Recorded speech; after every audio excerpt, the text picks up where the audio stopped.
Good evening, everyone. My name is Luca Annunziata. I'm editor-at-large at Startup Italia, and today I will be your host during this event. Thank you very much for coming here to what I think is the first roadshow from Startup Africa Roadtrip. I will start with a complaint. Andrea, I'm talking with you. This morning I asked you if I have to wear my Startup Africa Roadtrip t-shirt. You said me, no, don't worry, no one will have it. Everyone in this room have a Startup Africa t-shirt, but anyway, don't worry about it. So, thank you very much for attending this event. Startup Africa Roadtrip was born in 2017, 5th edition of the road trip in Africa, East Africa, if I understand correctly, what they call Silicon Savannah. It's the first time I heard this name anyway.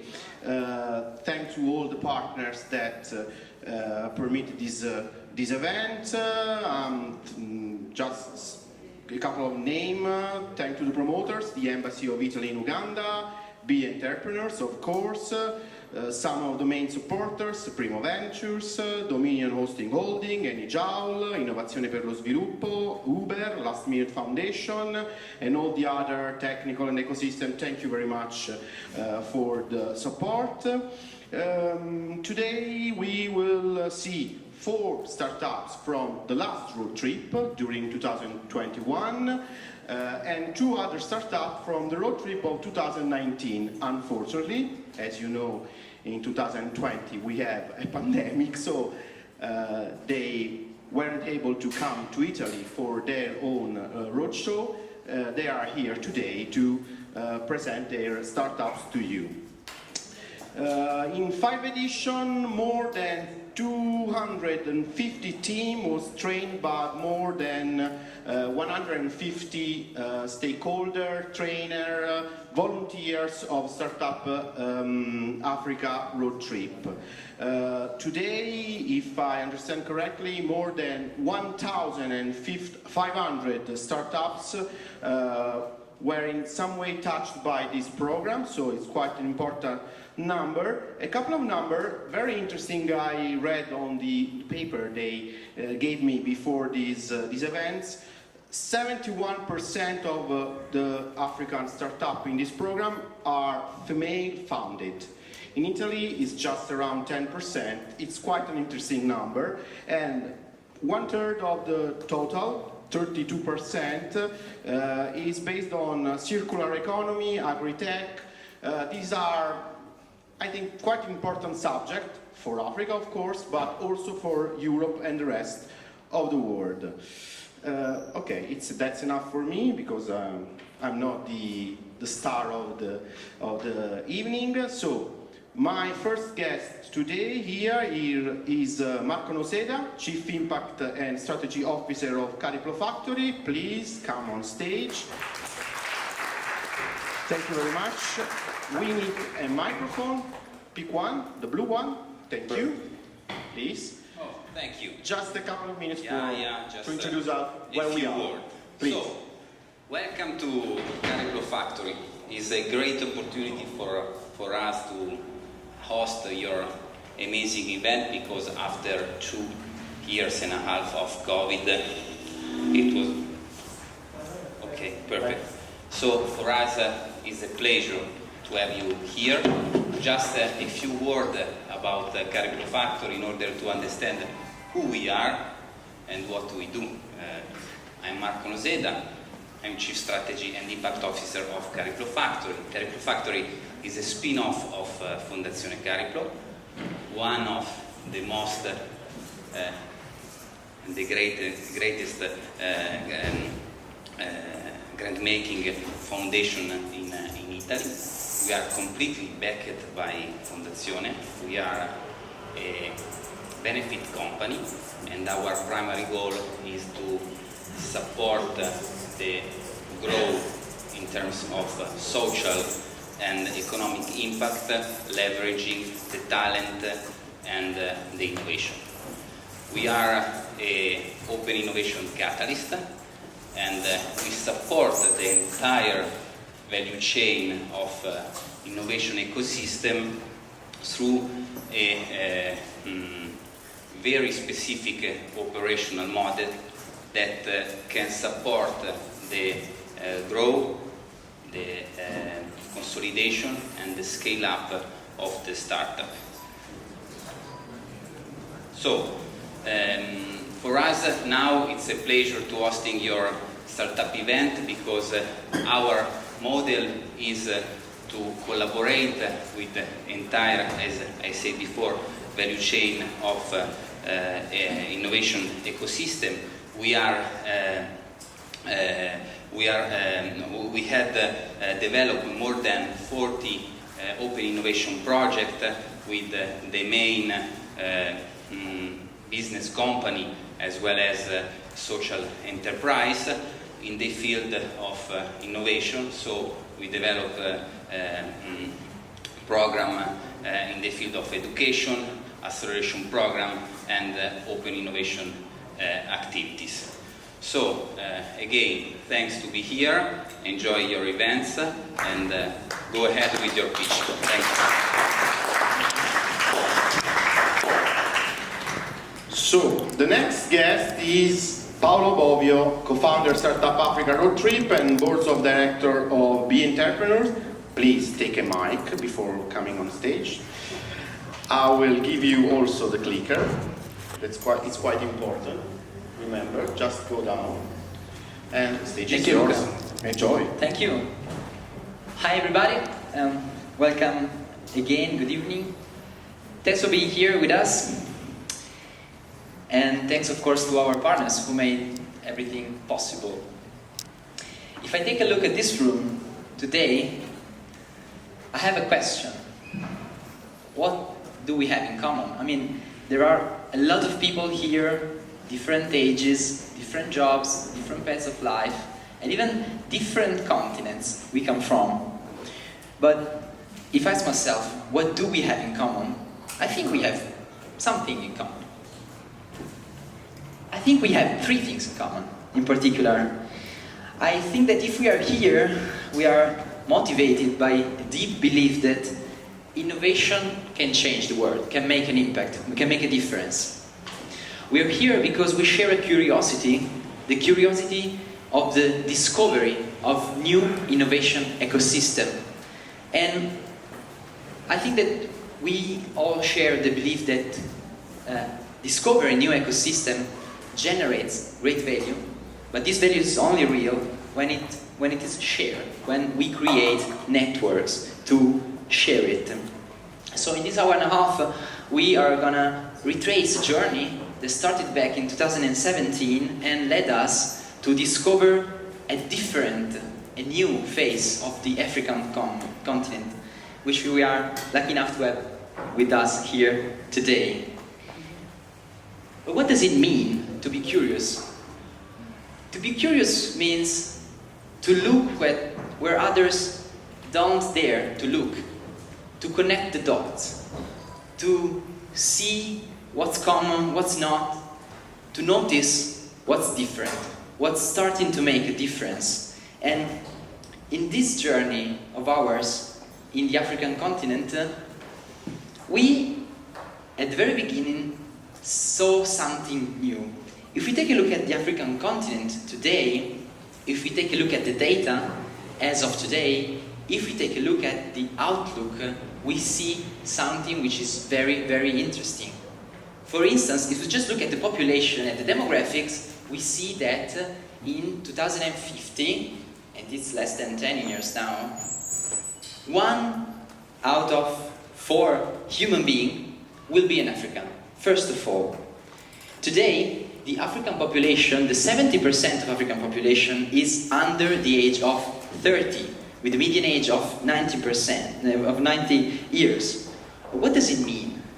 This means that in a few years, young African aged between 15 and 24 will enter the labor force, the workforce, at the rate of about 20 new million people per year. 20 new million people per year.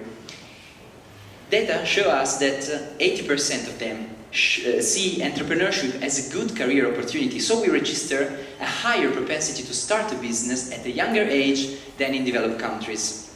And of course, on the other hand, there's a general inadequacy of business entrepreneurship education. High percentage of adults is not financially literate. So we have opportunities and we have challenge, but the main point here is that I need really to learn how to do this clicker, but the main point here is that we have a whole continent of young people, of young, fresh, new ideas now entering the world stage. And that's not all. A second point, there is a huge market to be served. There is a huge market opportunities ahead of us. If we take a look at the data, again, we see that there is a growing middle class in the African continent. By 2060, it will be more than 1 million people, 42 of the nowadays population, which will have an increasing spending power, and of course a lot of long-standing problems which are poised to be solved by digitization and digital technologies. And of course, in the past few years, Africa has proven to be one of the most dynamic landscape of innovation in the world. Again, let's take a look at the data. Since 2016, that's not much time ago, 6 years ago, the number of active tech hubs across Africa has grown by over 50%, more than doubled. But what about capital?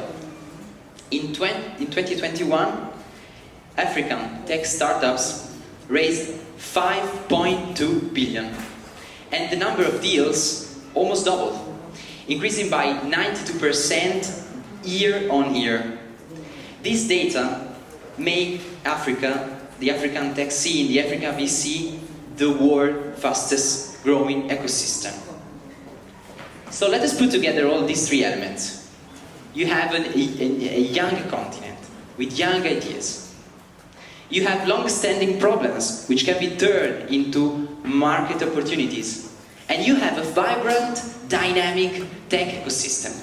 What if we put together all these three elements? For us, the result is very clear. If we put together these elements, we are looking in the eye, the future. And that's where Startup Africa, our association, our initiative kicks in. Our journey, as Luca said, started back in 2017, 5 years ago, and it was a path of challenge, of course. The first challenge was the challenge to explore this ecosystem. We started out with the idea just to learn to know a bit more about the African ecosystem. We didn't know, we have never been in Africa before, we were in other parts of life, we were doing our jobs, but at a certain point we were attracted by this curiosity I told you about. So we set out, we went to Kampala, the following years we went to Kenya, and we started to explore what does the VC scene looks like in Kampala, what are the tech hubs, what are the main driver of innovation around there. So the first moment was a moment of exploration. We did a pilot project back in Kampala. The following years we went back, but this time in Kenya. We started meeting startups, we started scouting, we started meeting boot camps, we started to build our network. And so, tre uomini in Uganda, very funny, but this can't be translated in English. So the first challenge was exploration, and we started explorating. The second challenge was validation. After we saw that there was a potential in this idea, we started growing a bigger team.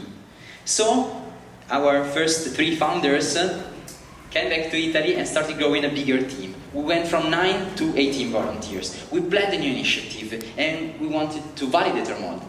In the summer of 2019, we went back to Kampala. We made it all the way to the local university, and we made a call. More than 120 startups participated. We selected the best 20 of them, and then once in Kampala, we were there for a bootcamp or a week of training, mentoring, one-to-one sessions and workshops, and we selected the best of them. Some of them are here today, luckily. They were selected for a journey of exploration in Italy, and in March 2020, everything was set in place for the first edition of Startup Africa Roadshow in Italy, based in Milan, Torino, Roma, and so on. We also programmed to be here in Cariclo Factory. But then, of course, it was March 2020. The world was about to change, as we didn't know. Pandemic kicked in. Of course, you can't even get out of your room. Very much difficult to make it all the way from Kampala here. We had to switch plans. We had to, again, come up with ideas and creativity to go on with our operations. We changed our operational model. We started to develop new projects, new products. We started the podcast. We developed the documentary we have been shooting the previous year. We started a session of online mentoring, of course. And, of course, we constituted our association, Beentrepreneurs. A big change for all of us. But then, let's go fast forward. At the end of 2021, our association has grown. We are now 35 steady volunteers. There is much talk in Europe about the next generation. Thank you. There is much talk in Europe about next generation EU, which envision the European Union vision for the future. And we tell ourselves, hey, but we share this view of coming out of the pandemic, taking this opportunity to shape a new vision. So we come up with this idea. We want to go back to East Africa. We want to go back to Kampala. We want to give birth to Next Generation Africa. This is the program we are in. This is the program we realized last year in Kampala. We went back. First, we launched a call. More than 300 startups, mainly from East Africa, took part. 70% of them led by female founders. We went through an intensive selection process. We selected the 21 best of them, and in November 21, we came back to Kampala, again at the Innovation Village, mentoring, how-to session, workshops, networking events.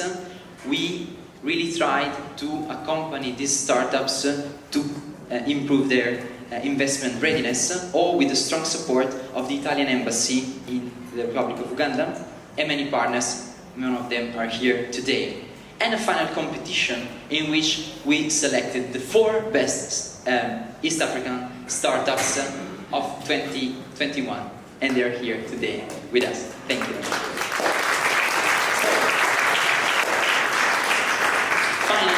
Finally, this week we were able to welcome them in Italy. They have been around here, Milano and Torino in these days. They were in an immersive program. They met with local partners. They had one-to-one sessions with potential investors.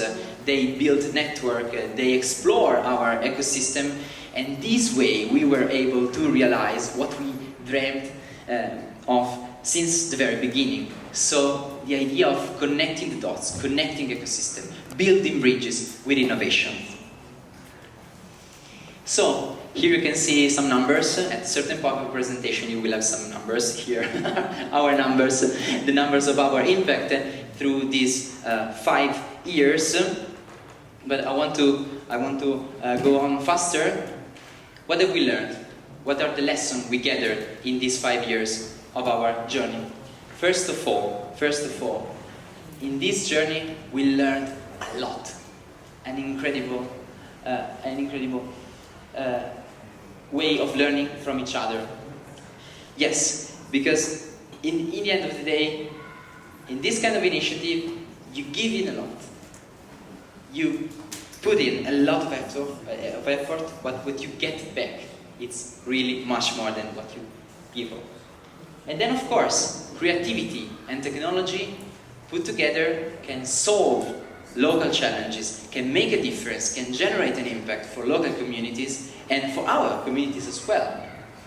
And then we really met in this journey the power of young generation, the courage of being entrepreneurs, to look at Africa through the eyes of these young innovators is to look at Africa's future, and maybe not only Africa's. So, really thank you.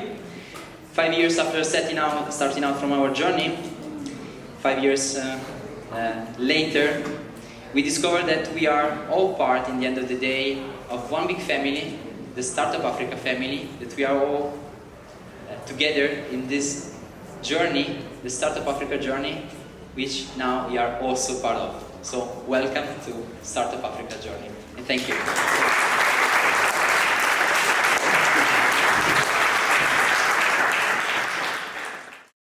I misunderstand something. No, we were lucky enough.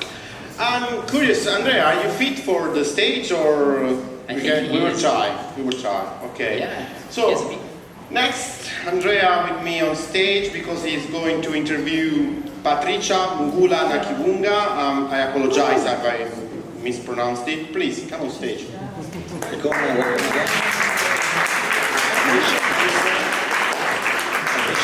Andrea has a little problem with voice. I'm so excited to be here that I lost my voice. The stage is yours. Please go ahead. Thank you very much. Patricia is head of people at Zofi Cash, which is one of our startup joining this session. She has more than 9 years of experience in human resources management, and she also worked with the United States military service. So, Patricia, welcome again. Thank you, Andre, and good evening, everyone. We are very happy to be here today. So I would like to start with this first question. What are the challenges that an Ugandan startup has to face every day? Ugandan startups face a lot of challenges, and one of the most pressing challenges is lack of sufficient funds. You wake up with an idea, you create a product, but then you need the money to move it forward. You need the money to scale, you need money for advertising, you need money for hiring staff, and all of those things. So we face a challenge of lack of sufficient funds to run the business, to meet overhead costs, and to survive as people. But there are also other challenges that we face away from money. We face a problem of trust.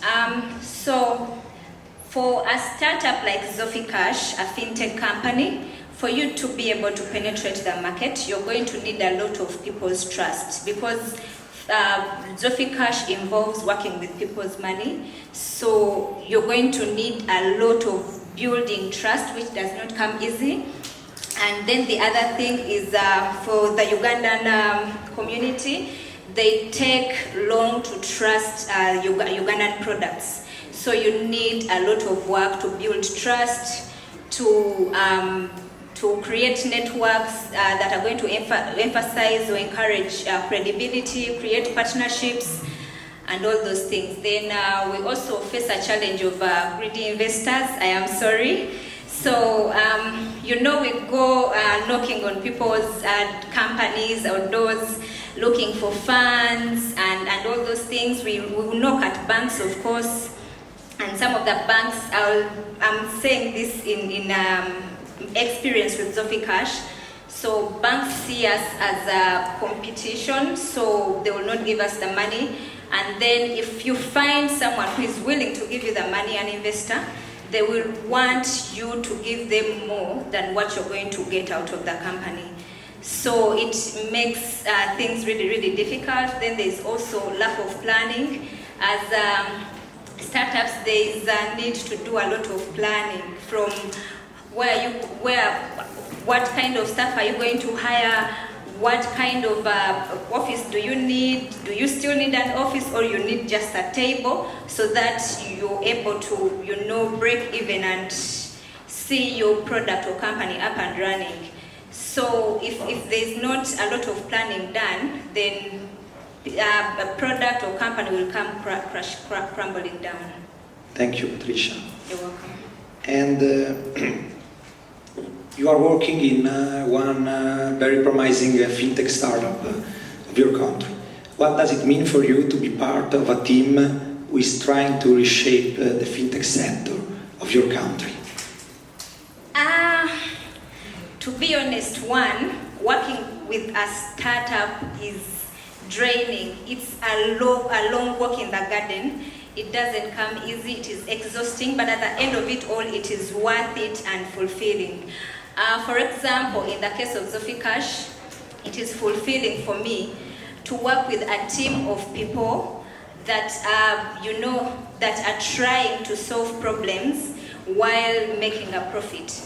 We are trying to bring a service that is inclusive for all people, because when you get to the SDG impact, we are trying to fight poverty and people living below the poverty line. So it is fulfilling for me to work with Zofi Cash, because we are trying to improve the lives of the people by making sure that they get paid whenever they want the money. Thank you.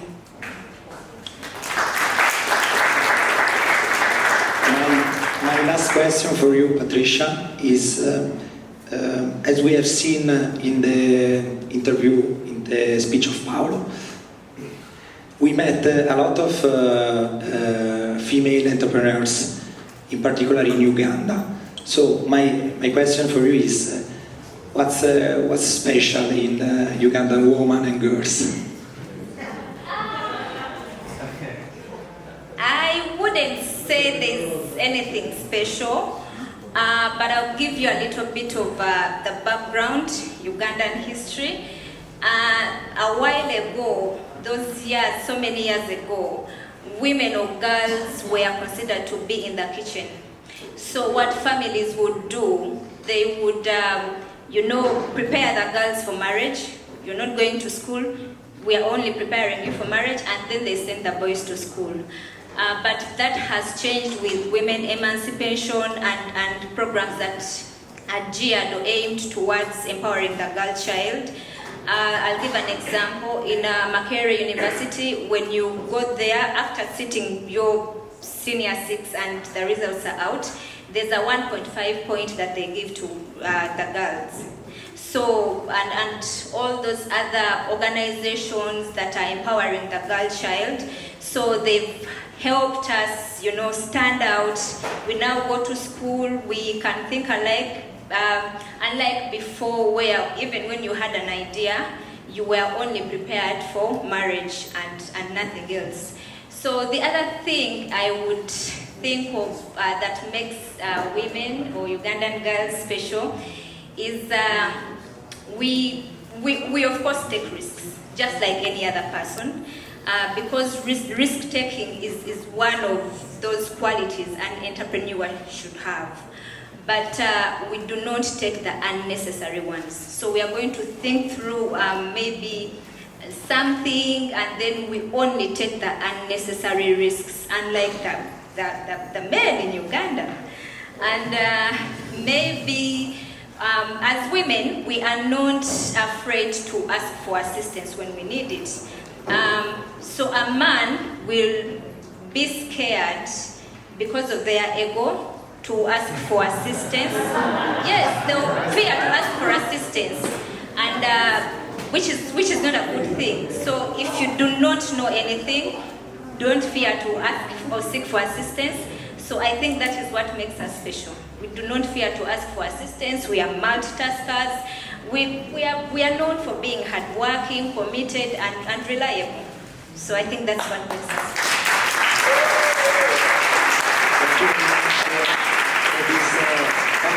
Message, Patricia from Zofi Cash.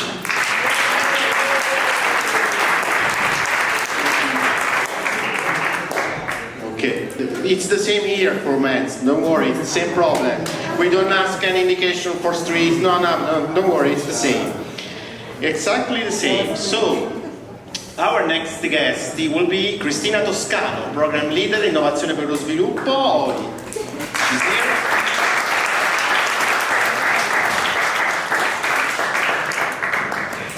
I'm not used to being present, so... Yeah, no, not anymore, not anymore. It's my second event in present this year, so it's quite scary. No, then I look at me and say... Oh, it's me, yeah, because... Thank you very much. So, Thank you. Let's talk about your activities in your job. Of course, Christina, she, as you see on the screen, the program leader for Innovazione per lo Sviluppo. It means that you are functional to the efforts your organization has in terms of investment, in terms of developing programs for the targets of Innovazione per lo Sviluppo. It's interesting, maybe you can give us some ideas about how to integrate non-profit initiative with investments and maybe also promote sustainability, all these new values that are in any keyword we are seeing around today with your investment, of course. Maybe you can tell us a little more about what Fondazione does in that case, and why are you betting probably on the African continent? Yeah, sure. It's a pleasure. Innovazione per lo Sviluppo, Innovation for Development, is a program, so it's not an entity in itself. And it's a program promoted by two of the biggest former banking foundation in Italy. There are Fondazione Cariplo, the mother of the Cariplo factory, and Compagnia di San Paolo, which is our sister foundation based in Turin. And the two foundations are together in development cooperation, in many other sectors and initiatives, but in development cooperation since many years. So the program was born with the aim of boosting innovation in the way Italian ecosystem do and implement development cooperation initiatives. So it's in our DNA, the idea of creating a space for cross-fertilization among non-profit and innovation actors. So in this space we developed a model which is called Co-Open, Cooperation for Open Innovation. And this model was supported by several actors. One of the main technical partners was Cariplo Factory, but there were many others that are here, like even Beentrepreneurs APS, Tiresia, Politecnico of Milan. The microphone. Yes.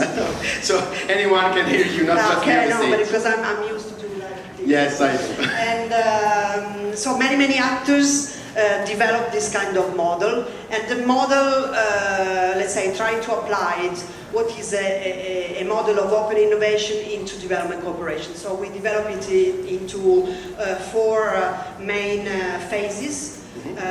So we selected NGOs, we asked them in a participatory way to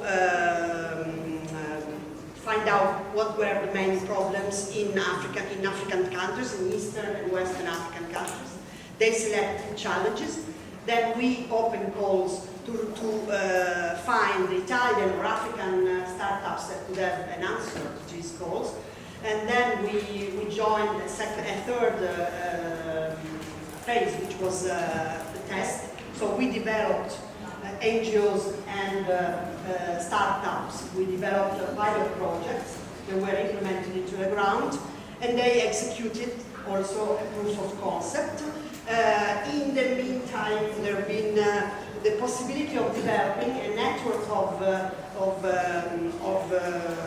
innovation incubators and accelerators, both in Italy and in Africa, that help the solution to grow up and be adapted to the different aspects. So I can give you some numbers as they gave. The numbers were something like more than 30 NGOs selected and being part of the first process, more than 350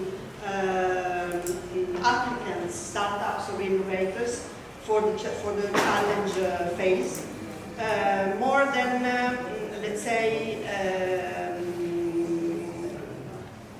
more. I cannot say more, but I can say many countries. You're actually having an impact on these countries. Yes, and we had also three main sectors in which inside this kind of model. Circular economy, food systems, and health and well-being. So there are three of the main categories. yes, There are now with the help of Theresia, we also have the possibility of measuring the impact of this type of model, and I can see progress in the way both foundations implement their role. So they are more and more, they remain grant-making, but they also play a role of facilitators and impact. they are committed 100% on the project. Yeah, we committed, also to give the last number, we committed 2 million euros to this process to develop this model, and we hope really in this last phase to let this model know and discuss it with partners and find the way, you know, to spread And let it grow. innovation all over together with other experiences like this one. So thank you very much. Thanks a lot. So this is the impact you are having in this with this project, Copen. That's right. Copen 2.0. Thank you very much. Yeah. Thank you. We are going now to the next phase of the. I just wanted to say that we have here the team. Alessandro and Fulvio are here. They were the real ones who made this possible. So an applause for connecting the them. dots. So,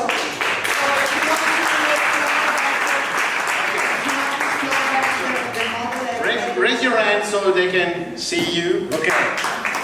After the event, if you want to know more about Copen, open within the program, yes. okay, you can ask them. Thank you very much. Thank you very much, Christina.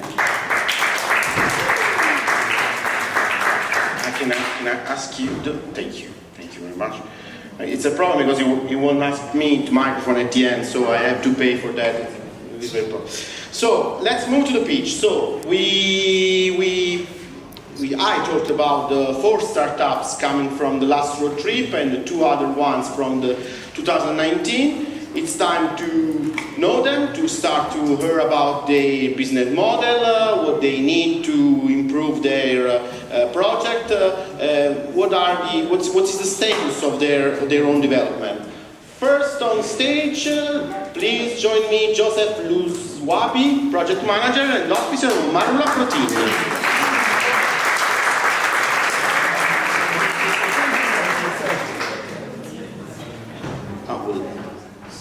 Help you with a microphone, the yellow one, and I'll give you the clicker. Please use the button to go down. No, the other one, yes. Good luck. Buona serata. Ciao.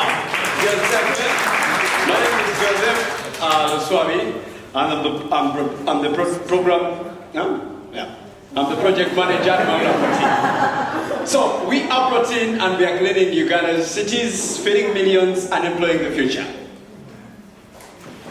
We are turning Uganda's trash into cash. We do this by taking the market organic waste, feed it to our black soldier fly larvae, and create valuable products that we sell to farmers. So we were inspired by a very smelly problem of Kampala. So 3,800 tons of waste is generated every single day in Kampala alone. That's the capital city. And only 40% of this is collected and dumped to its landfill in Gitezi. This problem is costing the government more than $300,000 US on a daily basis. Now, the uncollected waste will now pollute the water streams, especially Lake Victoria. This is one of the major food and feed source to the entire region. Luckily, protein has this circular solution to this problem. We sustainably produce organic animal feed and fertilizers. So what you see here is profit, which are the dried larvae, rich in protein, and we feed this to the chicken, pigs, and fish. We sell this B2B to the feed mixers. Pro oil is an insect fat used as a feed supplement in the animal feed industry, as well to the pets. We sell that B2B to the feed mixers. And fertilizer, one of the most regenerative fertilizers, good for crop production, with a high market for the target for the coffee industry is sold B2B to the coffee industry. Now, we are very lucky to be positioned in Uganda because the livestock market is growing between 10 to 15% every year. And just of recent, we have supplied 100 tons of organic fertilizer to one coffee customer, and that is Uganda. So Uganda is the biggest coffee trader in Uganda, and that order represents 5.6% of what they are willing to take off from protein. Why livestock farmers love our product is because they have a superior amino acid profile. It is a natural diet and it's 25% cheaper compared to the alternatives on the market. And crop farmers love our product because it regenerates the soils, it increases the yields, and it's 55% cheaper compared to the alternatives on the market.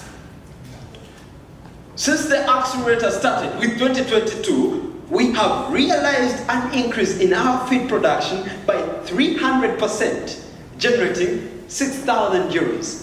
And our production of fertilizer has increased by 600%, generating 30,000 euros.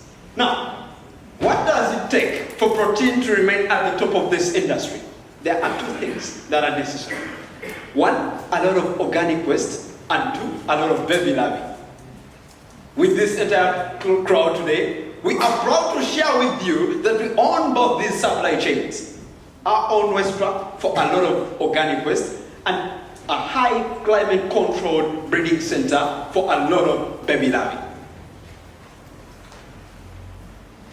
Our facility is located in the heart of the city, putting us close to the sources of organic waste and allowing us to vertically expand.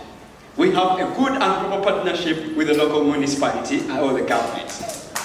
Now, about our future, it's really exciting because our factory can be replicated to any warehouse across the equator with similar problems just like Kampala.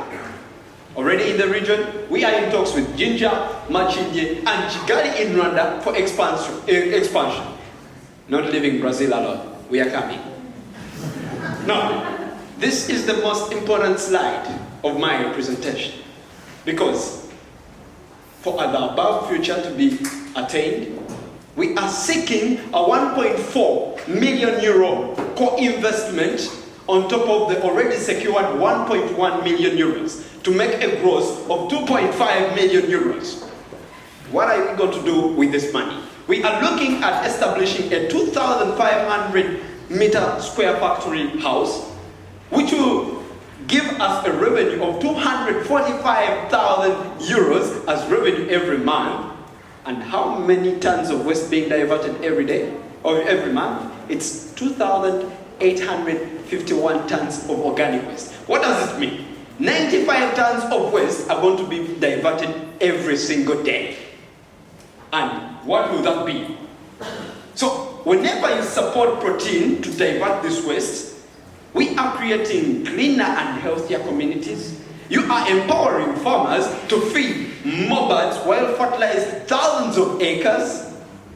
Directly or indirectly, we are creating more than 2,000 jobs for people like me who are youths in Uganda. Now, meet the team that is ready to take on this challenge. So we have Tommy, our CEO with experience in starting a business in Uganda. Philip Straub, who is here with me for engagements in business, with masters in biosystems engineering and specialization in the insect industry. Joseph, who is currently speaking, a passionate farmer with an art in management and research.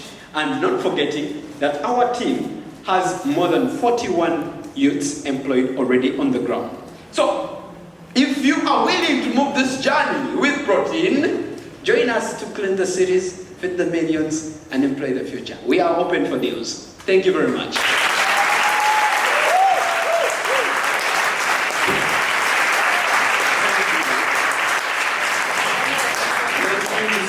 I can honestly say this is one of the best speeches I've ever seen in my life. Thank you very much.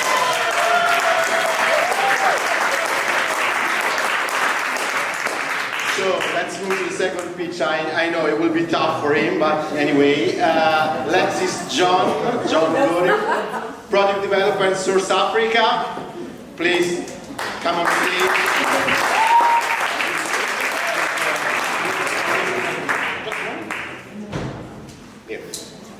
Thank you. Okay, hello everyone. I know it's a tough act to follow, but I'll do my best. Alright, so as he said, my name is Jon, and this is Source Africa, direct sourcing of East African agriculture products. So, agribusinesses are companies that work with hundreds, or in some cases even thousands of smallholder farmers to aggregate the product and process it for the market.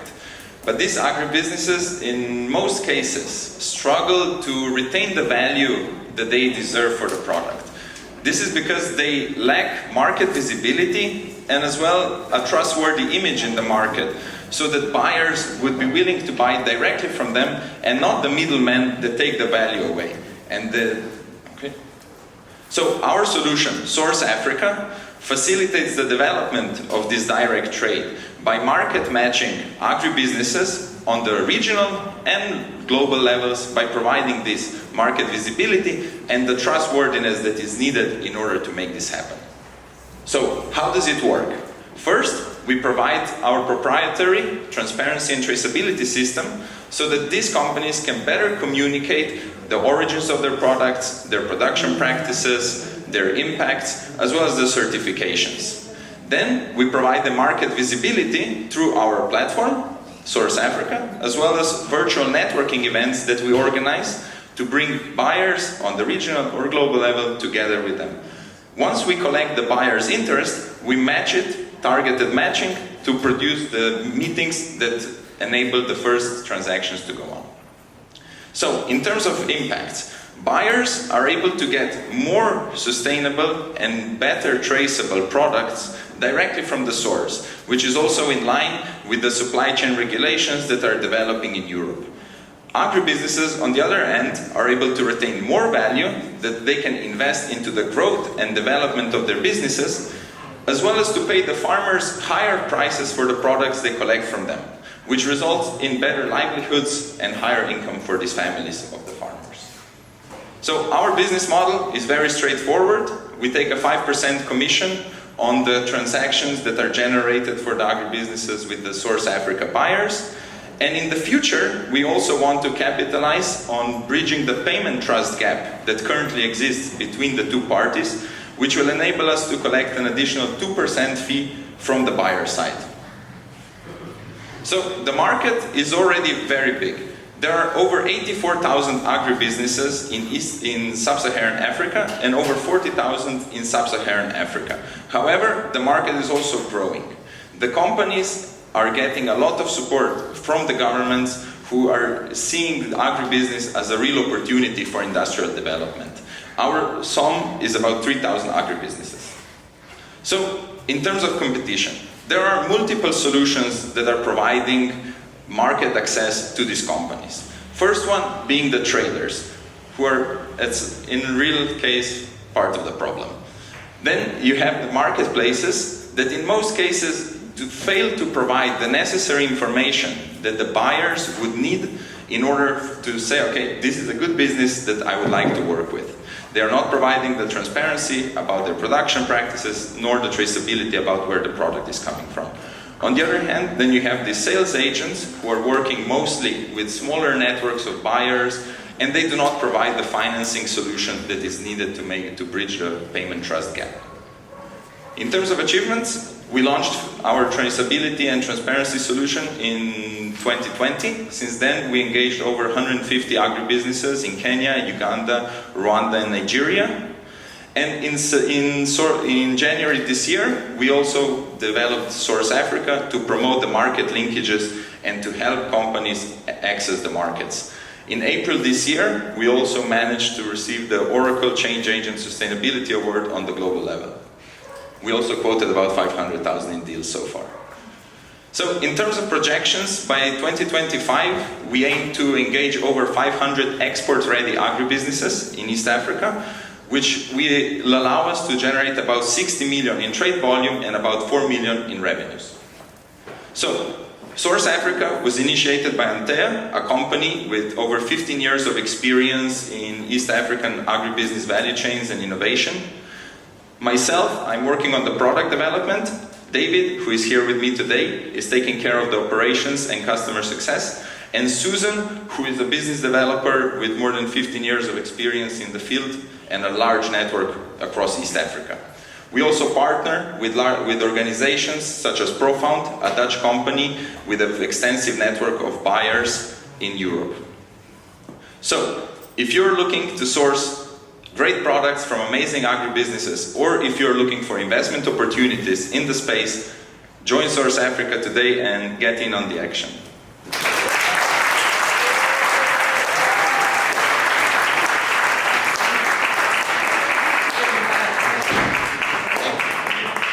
It was a good pitch, and you mentioned that you already transacted to have 2.5 million this year. Okay, that's not bad.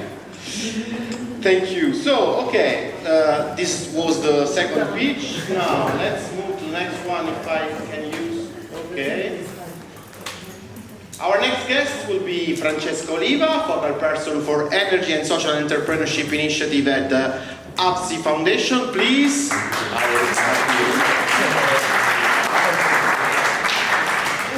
Thank you very much. So, my question for you is about your job and how do you stimulate entrepreneurship, local entrepreneurship, in terms of, help develop the cooperation between the different ecosystem. And maybe you can talk about your approach to East Africa region as APSI Foundation, please. Thank you very much. So good evening everybody, I'm called Francesco Oliva and I work for APSI Foundation. APSI Foundation is an NGO and we work in development cooperation. So you might ask yourself why development cooperation and businesses and innovation, is there any connection? Well, there is, because as NGOs we work in very difficult situations trying to deliver services and products to people that are in need. And it's very, very difficult. Therefore, we often need the collaboration with innovators, with companies that can bring products and services that are good for us and for our beneficiaries. Secondly, we work with people that, yes, are very poor, but they have a purchasing capacity and they have a need for products.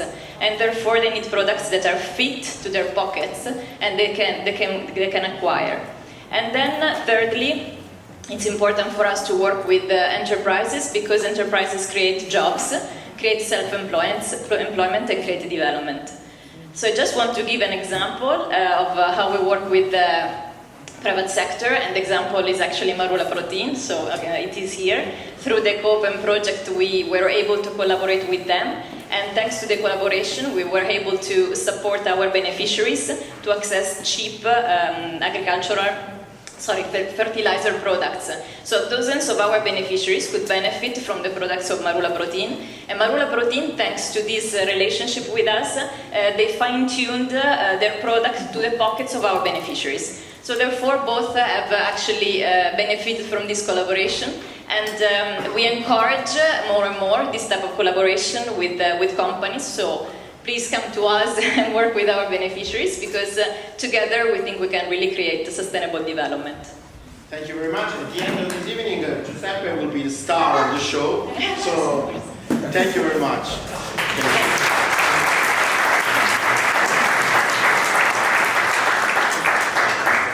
So we are moving to the next speech. Giuseppe, you created a problem this evening, you know? Anyway. Let's move to Gladys Kalima Zikusoka.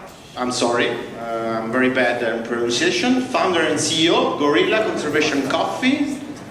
Oh, is she coming to the stage? You're coming to the stage?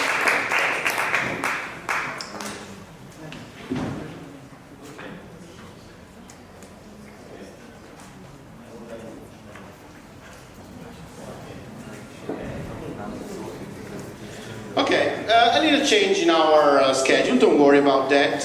I will ask Gianluca to help me and come to the stage.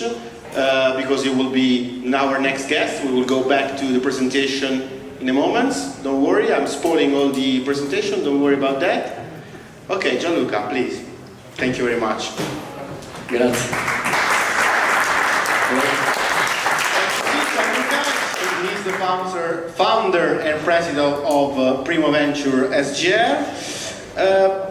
I will ask you about the bridges between ecosystem. Yes. You're building bridges between ecosystem, and it's important to build this bridge between our ecosystem and maybe Kenya or Uganda ecosystem. Why it's so important? How can we benefit from these efforts?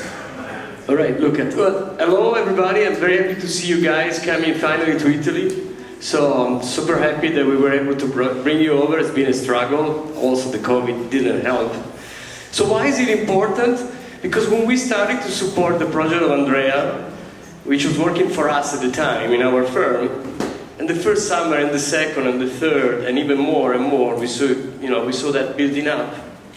What we saw is the same stuff that we were seeing in Italy 15 years ago. So if you were to come here 15 years ago, when we started to talk about startups in Italy, there would be nothing here. This building didn't exist. Well, actually, it did exist, but it was actually existed for 100 years, but it was not a startup place. There were no startups in Italy.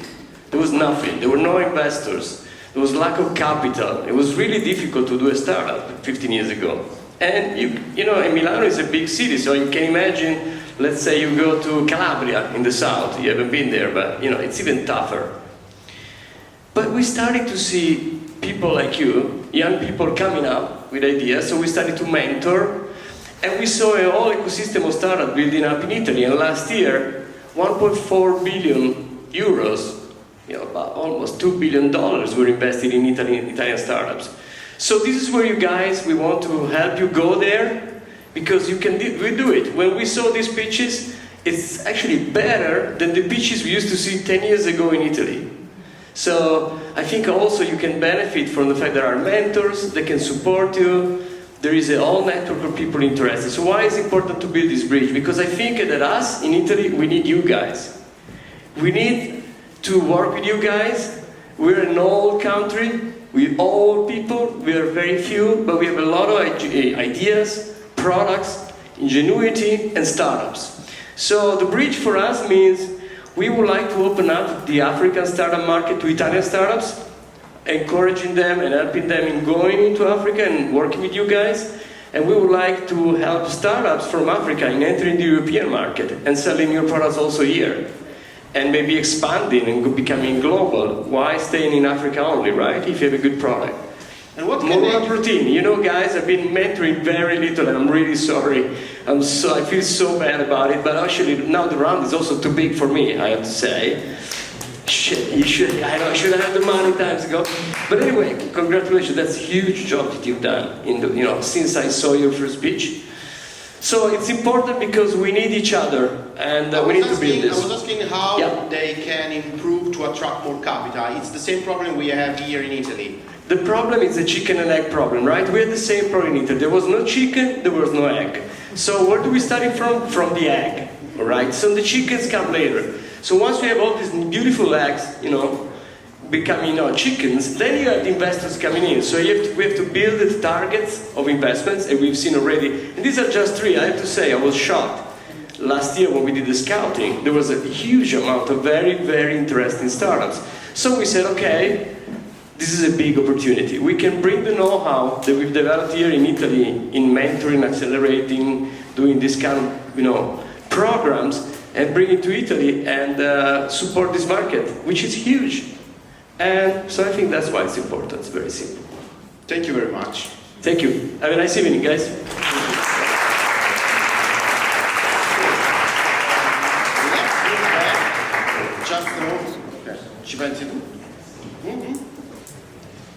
Gladys, please come on stage. Thank you very much.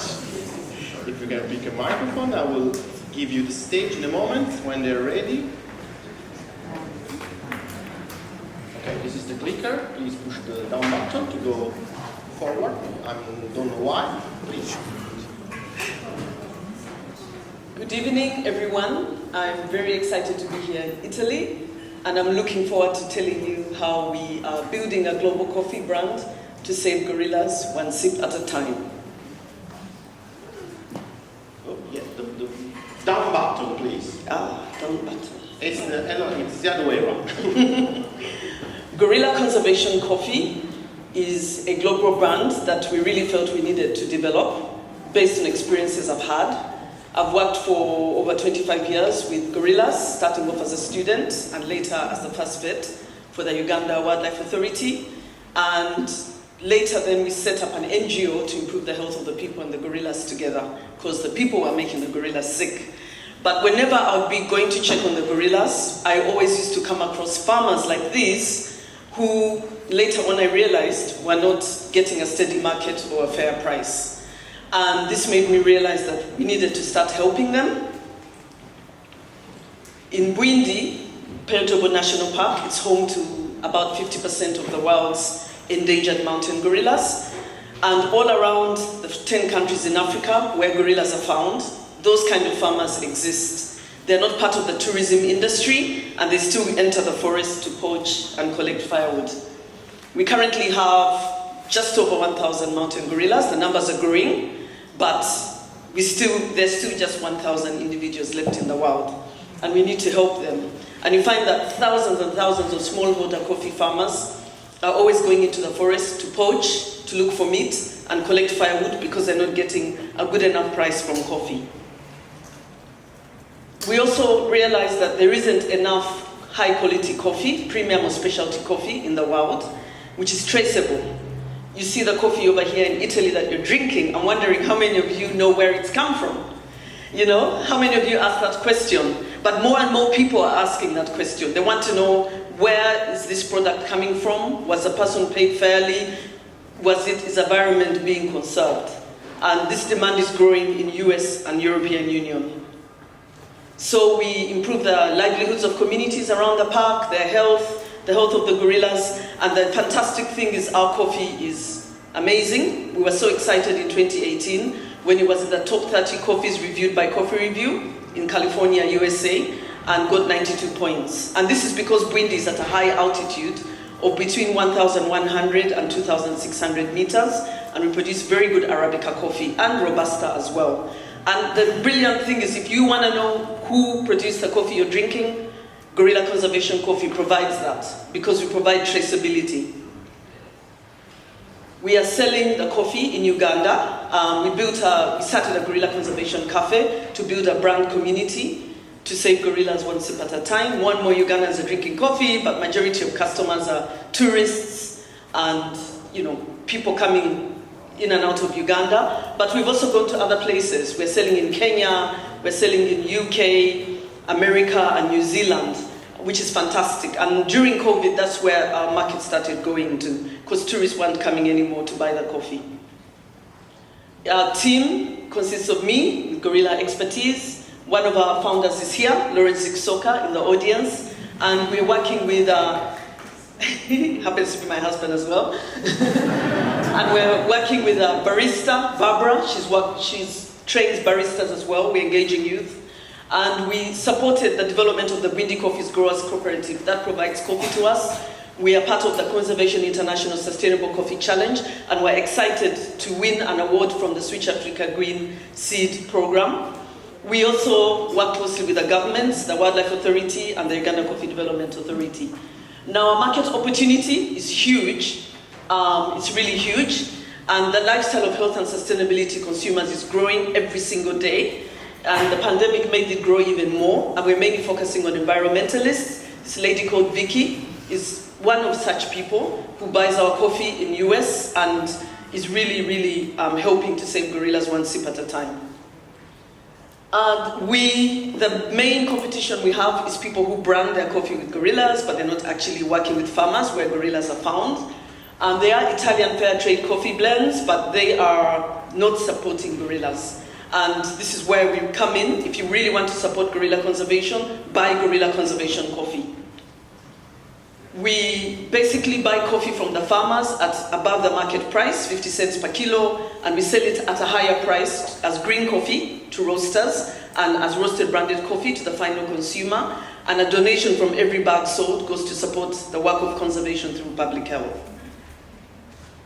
And we basically, some of our customers are online and others are brick and mortar. And we're addressing almost all the sustainable development goals, which is amazing.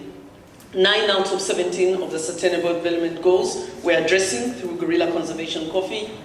Currently, we started off by registering the trademark in 2015 in EU, Uganda, UK, US, Switzerland. Then we got a loan from WWF Switzerland, which really helped to get us going. And by the time the COVID pandemic arrived, we were reaching 60 outlets, and we had produced our first brand, the Kanyonyi Coffee Blend. And actually, the gorilla on that cover is one of my favorite gorillas, Kanyonyi.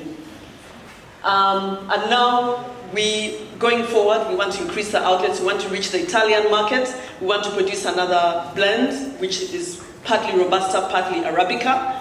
And because a lot of our farmers also grow Robusta, and we want to keep increasing the number of farmers. We are asking for $400,000 to improve the quality of the coffee as we increase the reach of the farmers. So we have a better washing station, and we are also another $300,000 to increase the sales force so that we can reach more and more markets outside Uganda. Join us to save gorillas one sip at a time, and I encourage you to come and visit us in Bwindi, go on a coffee safari, and track the endangered mountain gorillas. It's a once-in-a-lifetime experience. Thank you so much. Able to take care of that child. The problem is deeper because she has zero savings and she doesn't have a fallback position, because if she could, she would run to a relative, but also the relative are experiencing the same problem. So the solution that should have been there are financial institutions such as banks, but the banks are playing it different. They always require people to have collateral security. They have lots of requirements such as savings and banking history. Others have a lot of paperwork. You walk in, they ask you, sign here, sign there, sign here. And at the end of the day, they even tell you that they are not able to give you money because you do not have enough credit score. How are we fixing this? We launched the Zofi Cash App about 6 months ago. Since then, we've been able to grow it. We actually guarantee as long as someone has a job, they'll be able to access part of their salary within 2 minutes.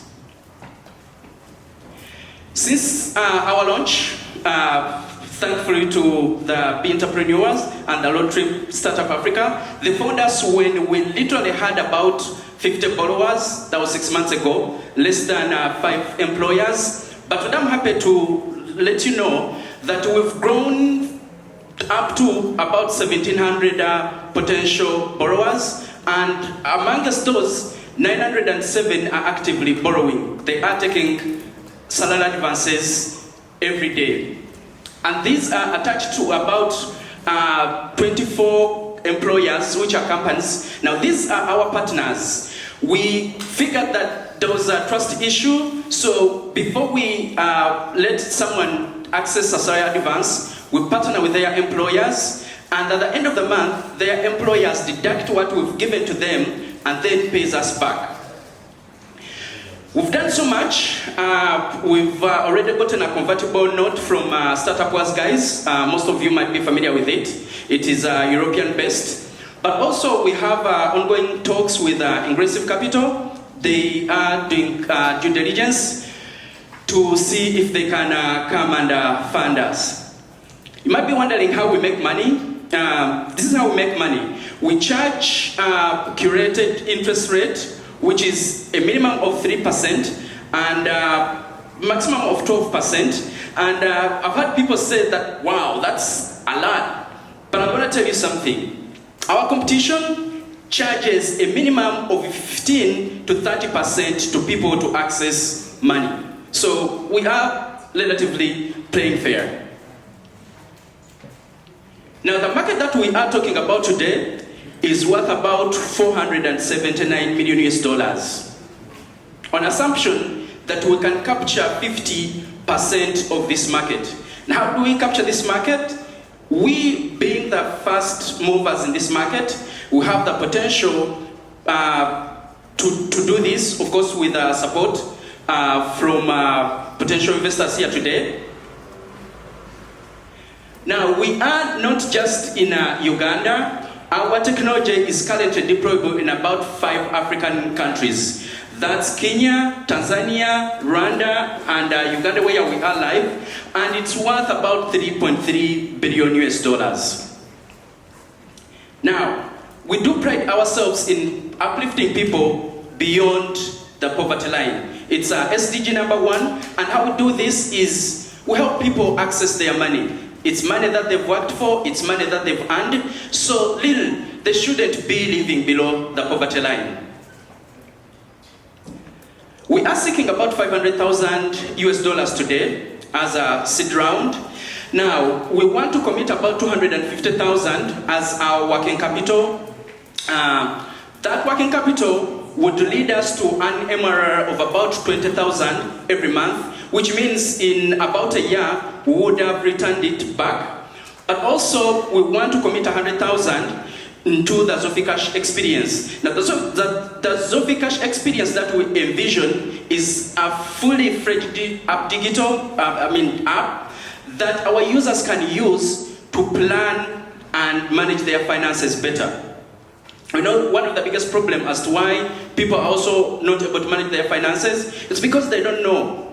And you know, when you don't know, you don't know. But we want to empower them. They'll be able to enter whatever income they have or they make, and then they can plan for it through our app.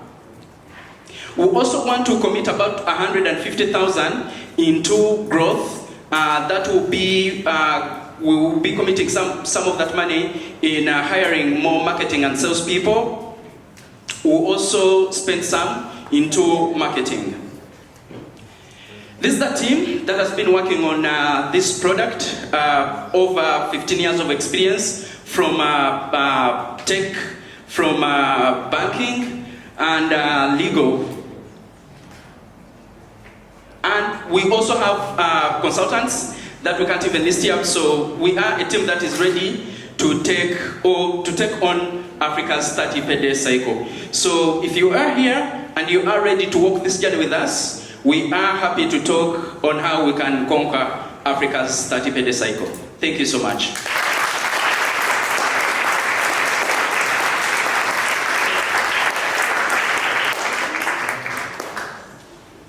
Thank you, Paul. Thank you. So let's move to our next guest.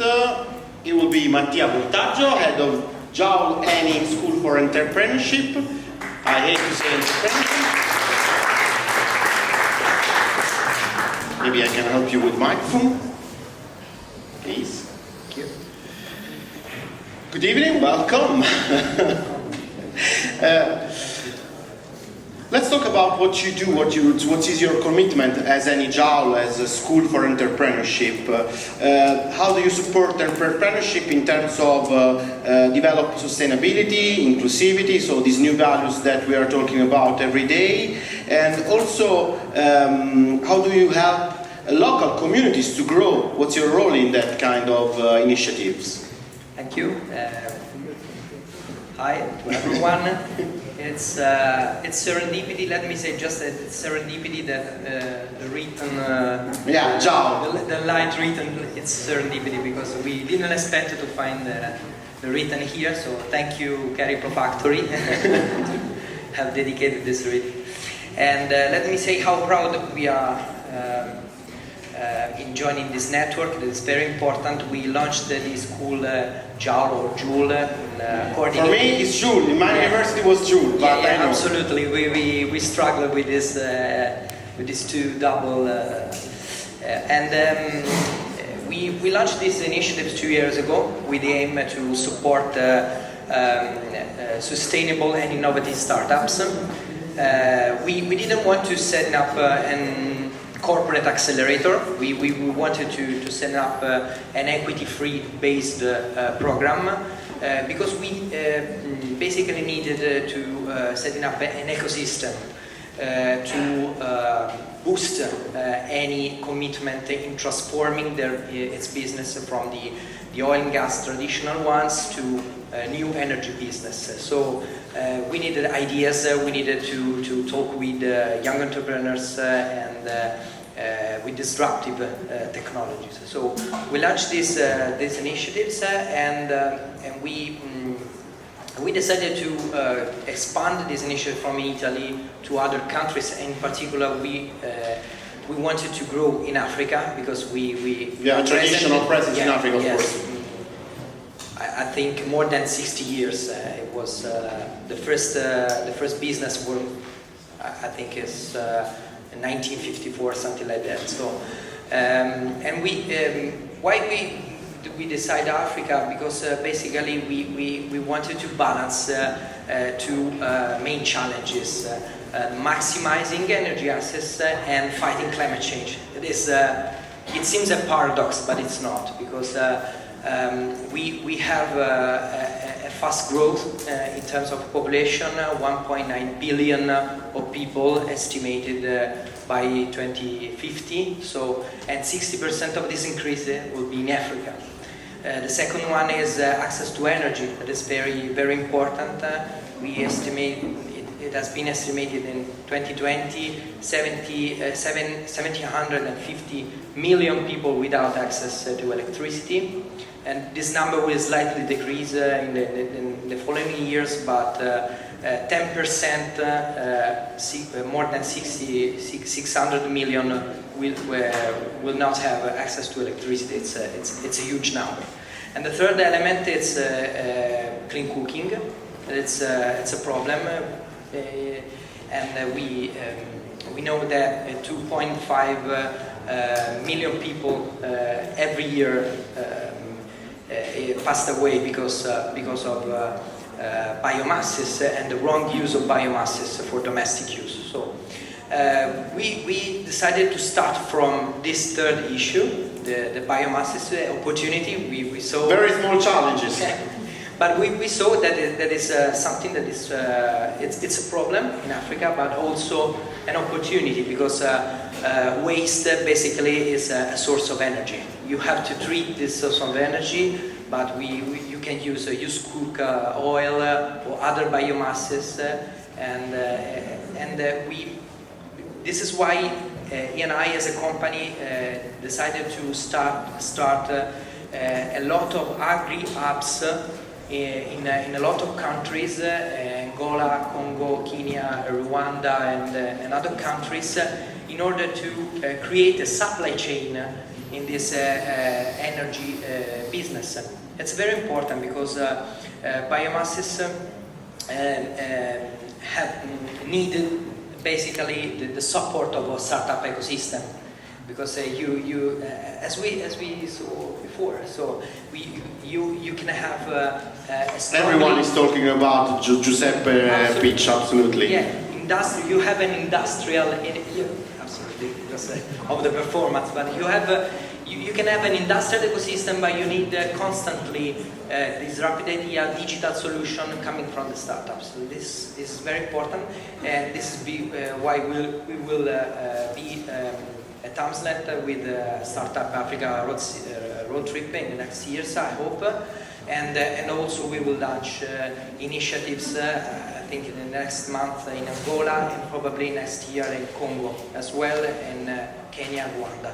So we are fully committed in this agri-tech and agro-energy startup business, and we were very happy to see the female entrepreneurs percentage in this business, because it's very important.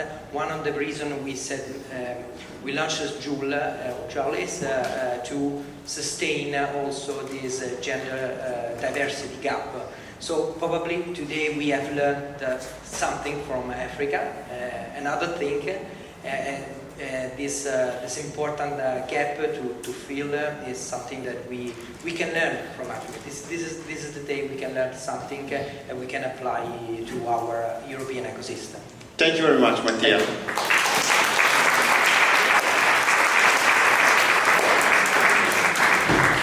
So I need another hand because I finished mine.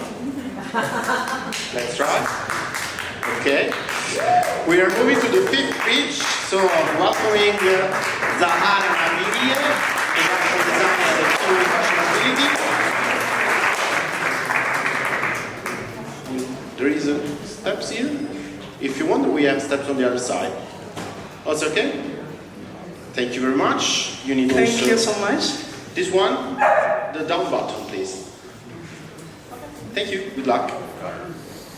Hello everyone. My name is Zahara Navidia. I'm from Chimoli Fashionability. At Chimoli Fashionability, we transform the plastic waste crisis in Africa into other employment opportunities for people with disabilities and the youth through turning the plastic polythene into durable, sustainable, waterproof garments and accessories. I suffered from the discrimination my parents faced for being disabled, and that was inspired by my grandmother, who was a tailor, to start Chimoli Fashionability. Did you know that over 600 tons of plastic waste are freely disposed of in Uganda every day? 90% of these are sent to the landfills without a proposed disposal system in place, and others are burnt, which results in toxic fumes and cause diseases to people's lives like asthma. What do?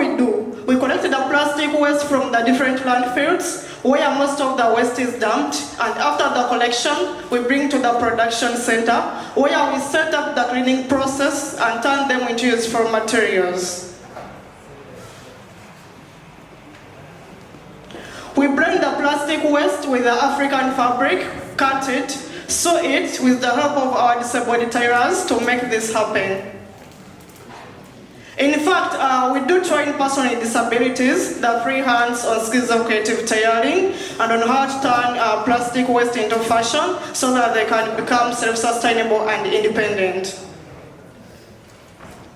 We show this to the world by organizing the inclusive sustainable fashion shows, where people with disabilities act as model, showcase their garments and accessories, and also to create the awareness to the community that disability is not inability.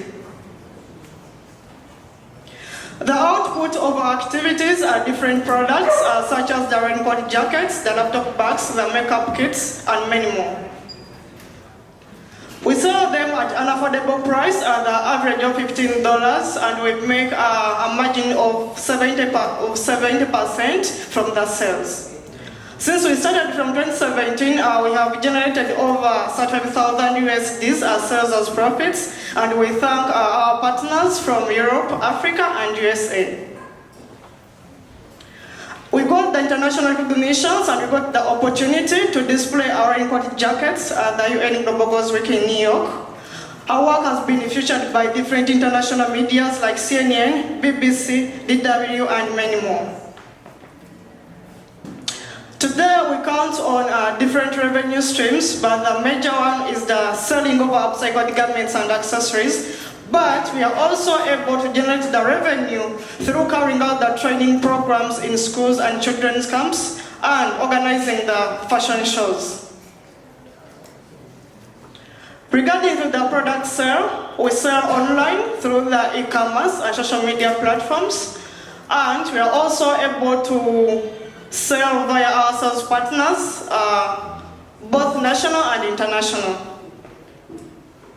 Regarding the market, we are targeting over 1.8 billion people buying sustainable products through online, and we want to be the player into the sustainable fashion market, where the world is counting to reach over 8.3 billion by 2025 and growing at a percentage rate of 9%, and we believe Africa can have an important role in the aesthetic production.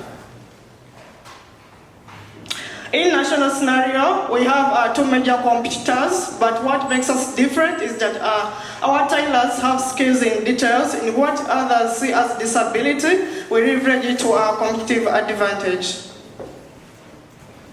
We are a team of 5 motivated youth with 4 years experience in the business, and we have the skills to make Chimoli Fashionability reach to the sustainable market. For our future, it is bright. Currently, we are working on launching a fashionability teaching programs for revenue. And in the 6th month, we hope to train over 60 persons with disabilities as trainers of trainers and employ more than 500 youth as waste collectors in Uganda. And also we hope to create the positive impact in the recycling process, where we hope to collect over 15,000 kilograms of plastic waste by February 2023 and increase by 9%, where we will turn them into 25,000 garments and accessories. In order to make this happen, of course, we need you for your support. We seek for an investment of 60,000 USD to spend mainly on operations to grow our productions and in our marketing to expand our sales abroad. We are looking for partners and resellers who can help us bring our products to the Italian markets and help us grow. Waste is not waste until you waste it. Let us change the fashion industry. Let us change the fashion industry together for a sustainable future. Thank you.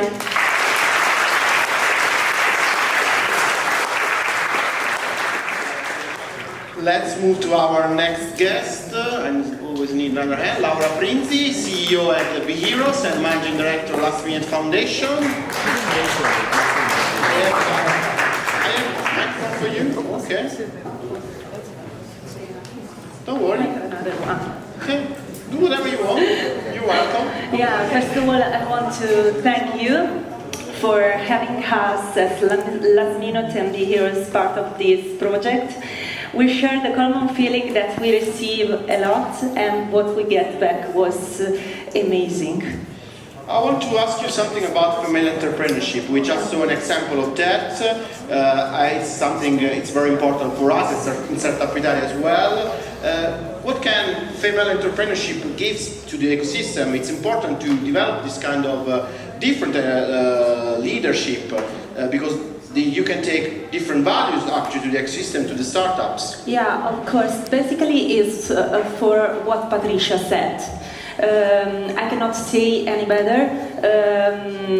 We have to operate a mindset shift and work on the construction of gender identities that are more responsive to the current world. And basically, woman entrepreneur, in our view, has Be Heroes give a lot in terms of understanding the market and also have larger perspective and build new strategy.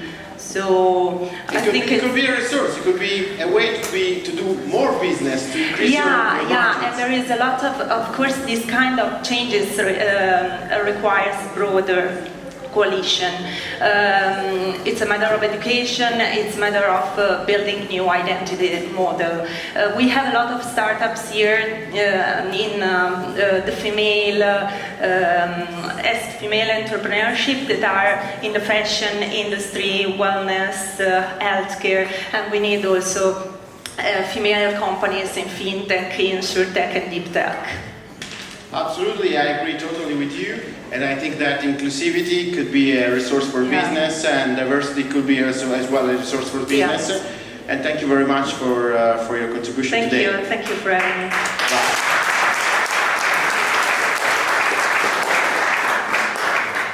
So we're moving to the last pitch. So I'm asking Margaret Nanyombi to join me on stage for what I think is the most beautiful idea I've heard today. We discussed a little bit about your idea during our lunch, so please, this is your microphone and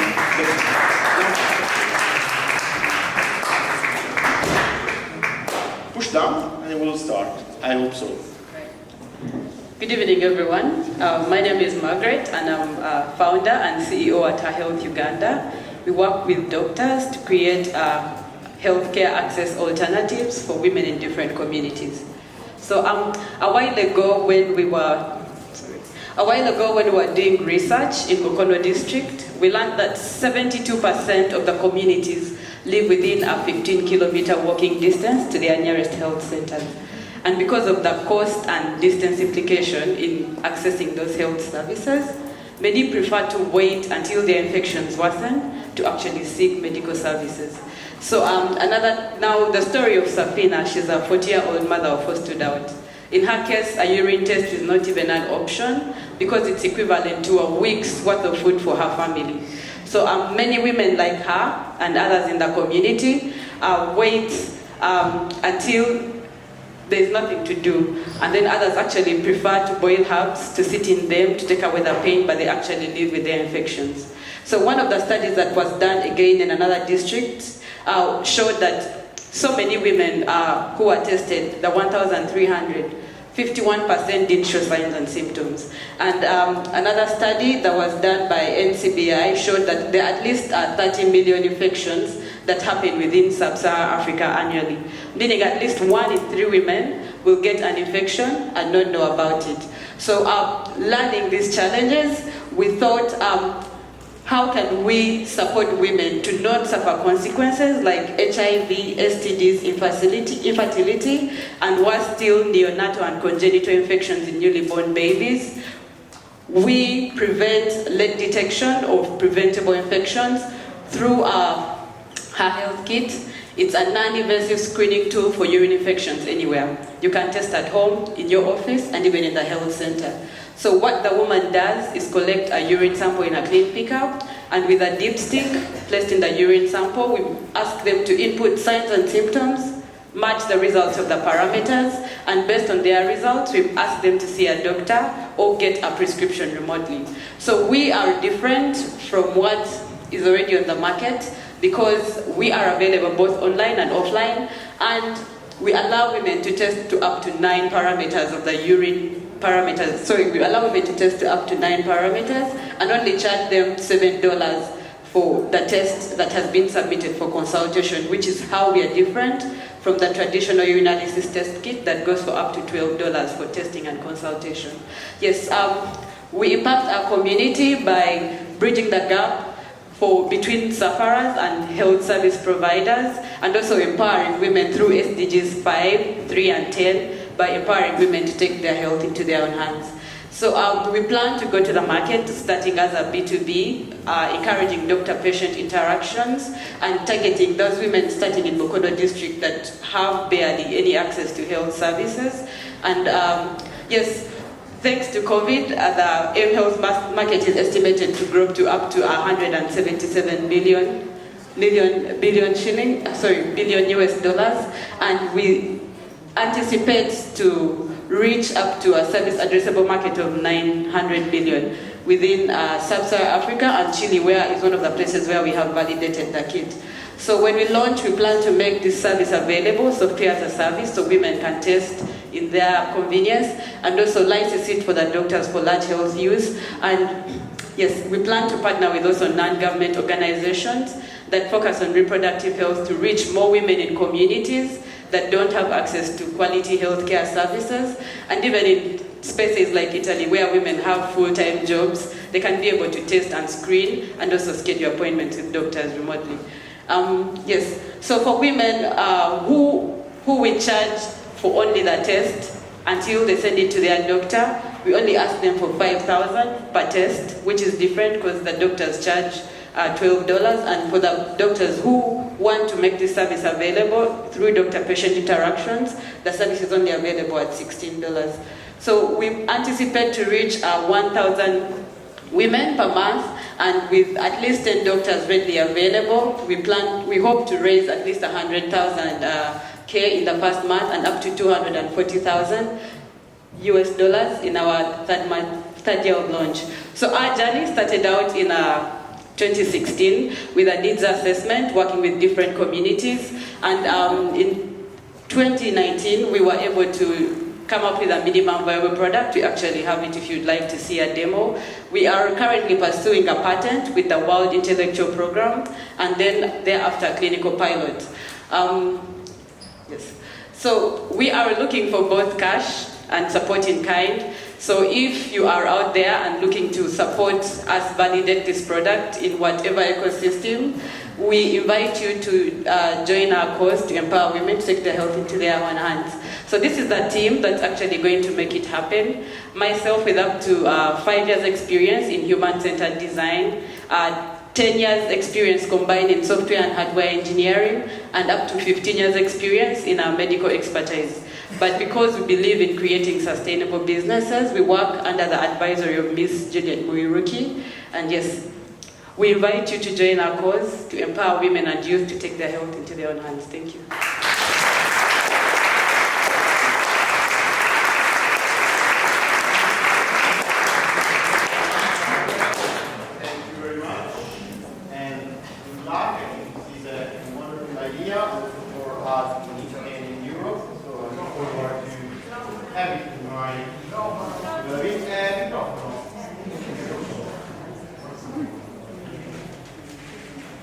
I just said it is a wonderful idea, and I look forward to test it, to have it available also here in Europe.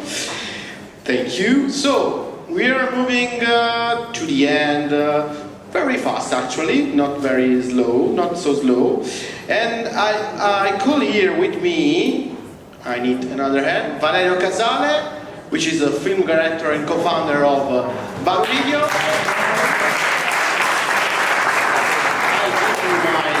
In a moment to talk about the video reportage we made in Africa during the last road trip. Please. Thank you. Hi, I'm Valerio. Some of you already know me. I'm the guy who annoys people with his camera. And seriously, I won't steal too much time. I just want to say thank you to Giulio, my teammate, that introduced me to Lorenzo and Andrea, the founder of Startup Africa Roadtrip. To be honest, I feel very lucky to be part of this project. It was a great experience, beginning from the journey I had in Uganda. And, well, I learned a lot of things there, like the problem the entrepreneurs face every day are not so different between the problem we face in Italy.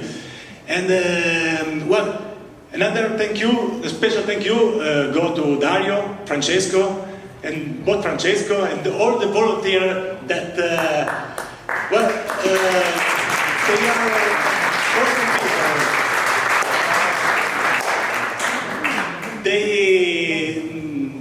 They helped me a lot during this week, and they spent a lot of time for this project. So, thanks guys, you are awesome. And of course, the guys, the Uganda guys, you show us with your ideas and all your project that we have done good to put the base for future, for future collaboration between Italy and Uganda. So, again, thank you very much.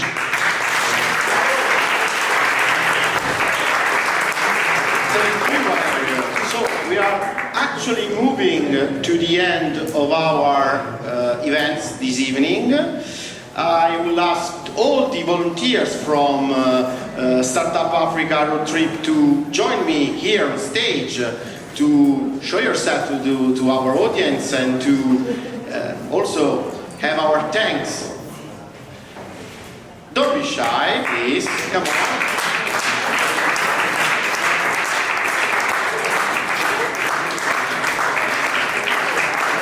Welcome.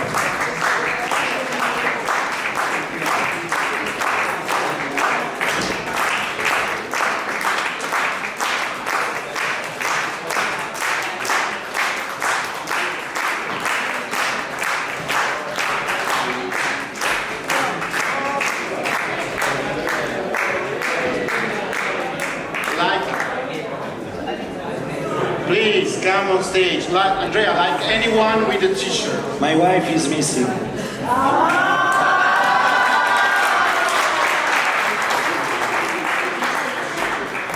Very nice shirt, compliment, my congratulations for your shirts, of course.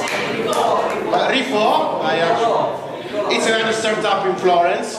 Yes. I like. Oh, he's there. Hello. He did some t-shirt for us too, so I know him very well. And now I'm asking all the founders, CEO, and all the people who has presented their pitch on this stage this evening to join us and to receive something from you, Paolo, I think. Okay. So I will ask Joseph Buswabi to join me on. Giuseppe, please. Yeah, of course. Close your colleagues, please. Giuseppe. This is your certificate. Congratulations. Thank you for coming.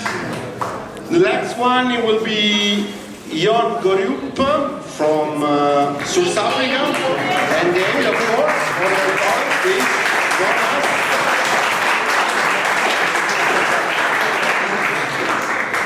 Take your applause, of course. Thank you very much. Dr. Gladys Kalima Zikusowska, thank you very much. And Lauren, of course.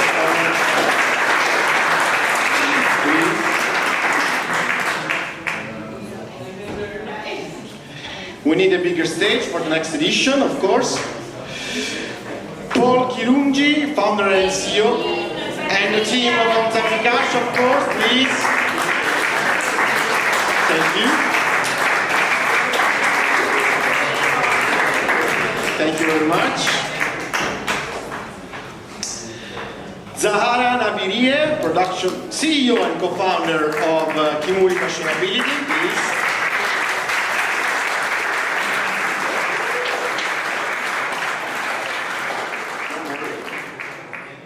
We have plenty of time. You can say, okay.